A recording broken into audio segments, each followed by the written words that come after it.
অনেকেই বলেন ইমাম মাহদী 24 সালে আইসা যাচ্ছে, 25 সালে এসে যাচ্ছে, 22 সালের মধ্যে এসে যাচ্ছে।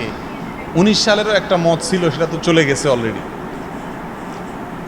দেখুন, ইমাম মাহদী কিয়ামতের আগে আগমন করবেন, তার আবির্ভাব হবে, এ বিষয়ে কোনো সন্দেহ নাই। বহু হাদিস দ্বারা এটি প্রমাণিত। কিয়ামতের আলামত সমূহের মধ্যে থেকে একটা হলো জুহুরুল মাহদী, অর্থাৎ ইমাম মাহদীর আবির্ভাব। গোটা পৃথিবী যখন অস্থির হয়ে যাবে, গোটা পৃথিবী যখন জুলুমে পরিপূর্ণ হয়ে যাবে, ন্যায় বলতে কিচ্ছু থাকবে না, মানুষ ন্যায়ের জন্য, ন্যায় বিচারের জন্য হাহাকার করবে, সর্বত্র জুলুম ছেয়ে যাবে, সেই সময়ে আল্লাহর পক্ষ থেকে ইমাম মাহদী নামে এই ব্যক্তি আবির্ভাব হবে।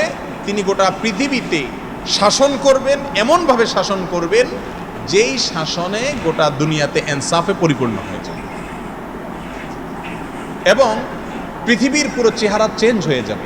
এই অলৌকিক ব্যক্তির আবির্ভাব, তার প্রকাশ, এগুলো ঘটবে কিয়ামতের আগে, এটি সত্য। কিন্তু তার কোনো দিন, ক্ষণ, তারিখ, সাল বর্ণনা করার কোনো এখতিয়ার, কোনো ক্ষমতা কোনো মানুষের নাই। যদি কেউ নির্দিষ্ট করে বলে দেয় অমুক সালে আসবে, তাহলে সেটা ভুল। কথা কি বুঝতে পারছি? কোরআন হাদিসে কোথাও সাল বলা হয়, বিভিন্ন হাদিসকে অ্যানালাইসিস করে, গবেষণা করে অনেকে সাল বলেন, কিন্তু এই বলাটা সঠিক নয়। যদি সাল বলাটা সঠিক হতো, তাহলে আমার নবীজি অবশ্যই বলতেন এবং পূর্বসূরি ওলামারা বলতেন। বলেন না, এখনও সংখ্যাগরিষ্ঠ আলেমরা বলেন না, বিচ্ছিন্নভাবে কেউ কেউ বলেন। এটা তাদের ব্যক্তিগত মত হিসাবে আমরা রাখবো, এটা সঠিক কোনো বিষয় নয়। কখন আসবে তার ইলম একমাত্র আল্লাহর কাছে আছে।